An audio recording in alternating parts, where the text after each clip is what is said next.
Buenas tardes, le damos la bienvenida al desarrollo del eje número 2 en teoría general del proceso.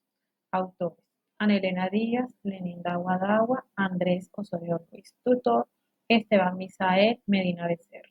En esta oportunidad vamos a analizar el siguiente caso. Pepe es un acusado por el delito de hurto simple que supuestamente ocurrió en una tienda local. El caso involucra los siguientes actores: Juan, que es el acusado; Laura, la fiscalía que presenta el caso; David, que es el abogado defensor de Juan; María, que es el testigo ocular de los hechos, en este caso de robo. Las irregularidades observadas. En el caso ha evidenciado las siguientes situaciones. Primero, el abogado de Pepe ha tenido dificultades para comunicarse con su cliente antes de la audiencia. Además, se le ha negado el acceso a la evidencia clave presentada por la Fiscalía.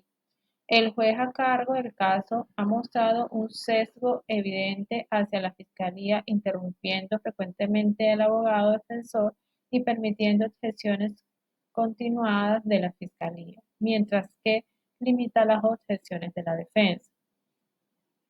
La Fiscalía ha presentado como prueba un video de seguridad de baja calidad que supuestamente muestra a Pepe en el lugar del hurto. Sin embargo, la autenticidad del video ha sido cuestionada y el abogado defensor no ha tenido la oportunidad de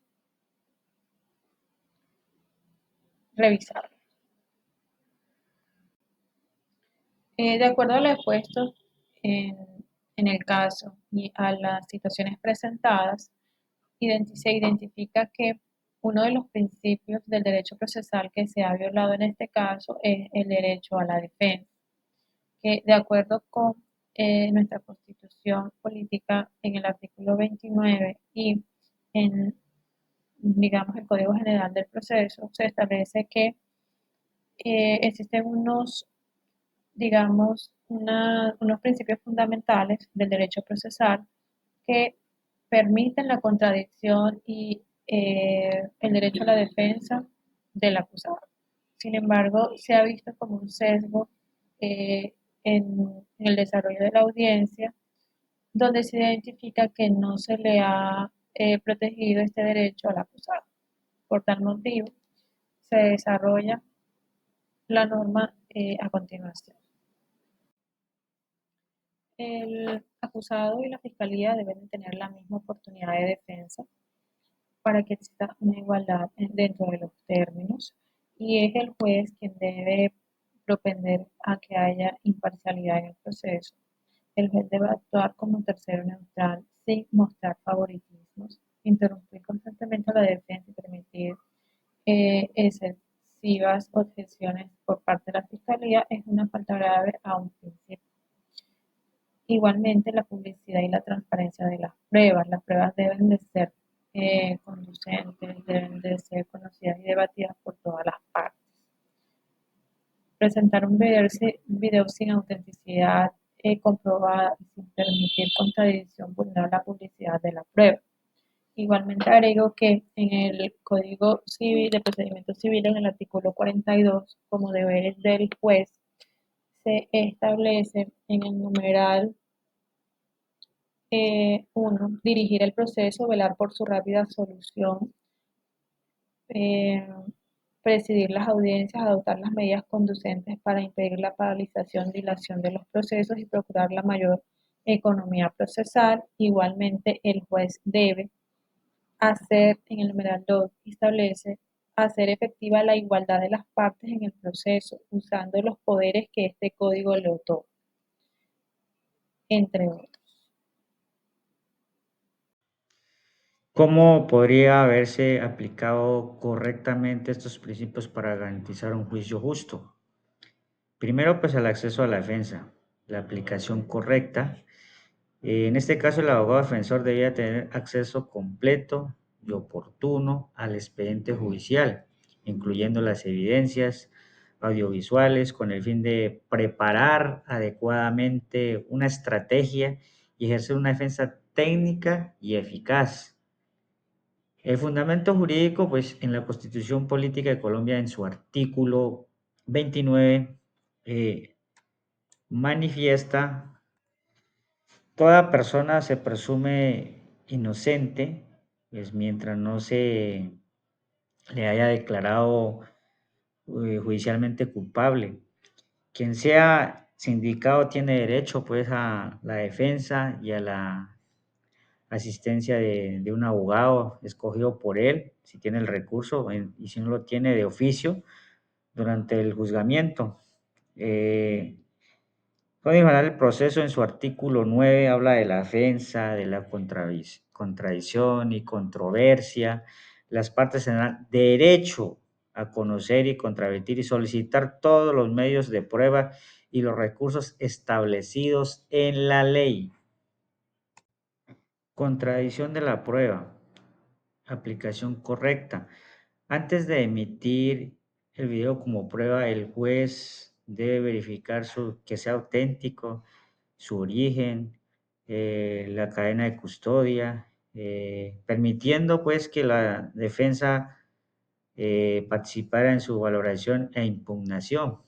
Fundamento jurídico, pues en la Constitución Política, en el artículo 29, habla de que toda persona tiene derecho a un debido proceso público y sin dilataciones injustificadas, en el que se observen las formas propias de cada juicio.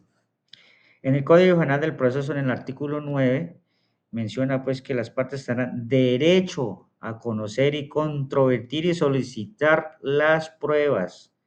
En el Código Penal del Proceso, en el artículo 165, dice que las pruebas deberán ser apreciadas conforme a las reglas a la zona crítica y su admisión deberá garantizar la contradicción y la publicidad.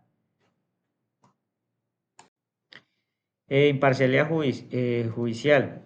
La aplicación correcta, el juez debía actuar como un tercero neutral, sin favorecer a ninguna de las partes, otorgando igual oportunidad de participación tanto de la fiscalía o la defensa. El fundamento jurídico, pues en la Constitución Política, en su artículo 228, habla de que la administración de justicia es función pública, sus dimensiones son independientes, los jueces y sus providencias solo están sometidas al imperio de la ley. En el Código Penal del Proceso, en su artículo 2, nos habla que el proceso se desarrollará conforme a los principios de igualdad, lealtad, buena fe, respeto por los derechos de las partes. En el Código Penal del Proceso, en el artículo 42, el juez debe ser imparcial, independiente y objetivo. Imparcialidad judicial. La aplicación correcta es que el juez debería actuar como un tercero neutral, sin favorecer a ninguna de las partes, otorgando igual oportunidad de participación tanto a la fiscalía como a la defensa. El fundamento jurídico que la Constitución Política, en el artículo 228, la administración de la justicia es función pública, sus decisiones independientes, los jueces en sus providencias solo están sometidas al amparo de la ley. En el Código Penal, por eso el artículo 2, el proceso se desarrollará conforme a los principios de igualdad, lealtad, buena fe y respeto por todos los derechos de las partes. Código General del artículo 42. El juez debe ser imparcial, independiente y, lo más importante, objetivo. Respecto a la igualdad procesal, la aplicación correcta es que las objeciones, intervenciones, el recurso de ambas partes deben ser tratadas con las mismas reglas y condiciones, sin ventajas indebidas para la fiscalía. El fundamento jurídico, pues en la Constitución Política, en su artículo 13, nos dice que todas las personas nacen libres, iguales ante la ley, recibirán la misma protección y trato de las autoridades. En el Código Penal del Proceso, en su artículo 3, habla que el proceso se desarrollará bajo el principio de igualdad de las partes. El juez debe garantizar que ambas gocen de las mismas oportunidades para presentar y controvertir las pruebas. La garantía de comunicación entre el acusado y su defensor. Aplicación correcta. Debió garantizarse la comunicación directa entre Pepe y su abogado antes de la audiencia, como parte del derecho de defensa material y técnica. El fundamento jurídico lo encontramos en la Constitución Política, en el artículo 29. Nos señala quien sea sindicado tiene derecho a la defensa y a la designación de un abogado escogido por él o de oficio durante la investigación y el juzgamiento. También el Código General del Proceso en su artículo 9 nos habla del derecho de defensa y contradicción, describiéndonos que las partes tendrán derecho a ser oídas, a actuar en el proceso y a ejercer su defensa. ¿Qué acciones deben tomarse para abordar las irregularidades observadas durante la audiencia? Podemos solicitar la nulidad del proceso por violación del debido proceso. Cuando se presentan irregularidades graves que afectan el derecho de defensa, la contradicción de la prueba o la imparcialidad del juez, la ley permite solicitar la nulidad del proceso. El fundamento jurídico lo encontramos en la Constitución Política en el artículo 29, que nos habla el debido proceso se aplicará a toda clase de actuaciones judiciales y administrativas, puntualizando que es nula de pleno derecho la prueba obtenida con violación del debido proceso. El Código General del Proceso también en su artículo 133 nos las describe, indicando las causales de nulidad. El proceso es nulo en todo o en parte cuando se ha violado el derecho de defensa, el debido proceso o la competencia del juez.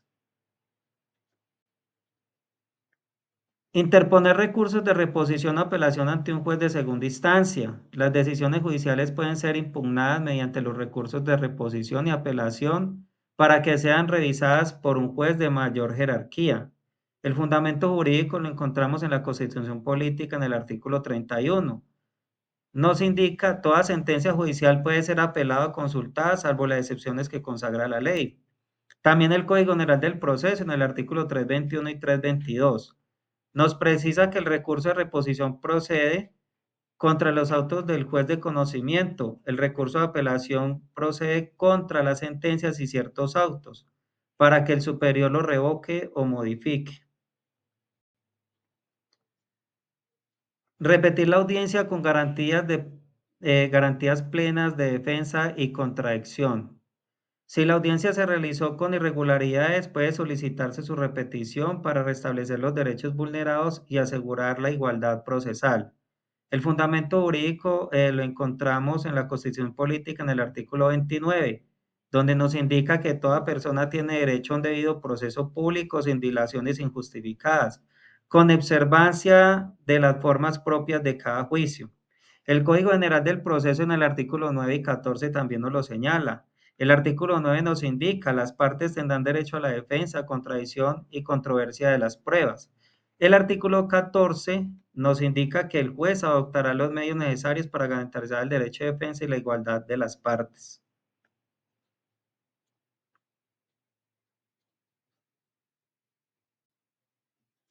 Denunciar la conducta del juez por falta de imparcialidad ante los organismos de control. Cuando el juez actúa con sesgo o favorece a una de las partes, incurre en una falta disciplinaria. En estos casos se debe informar a la Procuraduría o al Consejo Superior de la Judicatura. ¿Qué fundamentos jurídicos encontramos para esto? La Constitución Política en el artículo 228, que nos habla sobre la administración de justicia, indicándonos que es una función pública. Sus decisiones son independientes y los jueces solo están sometidos al imperio de la ley. También en el artículo 256, en el numeral 3, señala que corresponde al Consejo Superior de la Judicatura examinar la conducta y sancionar las faltas de los funcionarios judiciales. Y el Código General del Proceso en el artículo 42 nos indica que el juez deberá actuar con independencia, imparcialidad y objetividad en el ejercicio de sus funciones.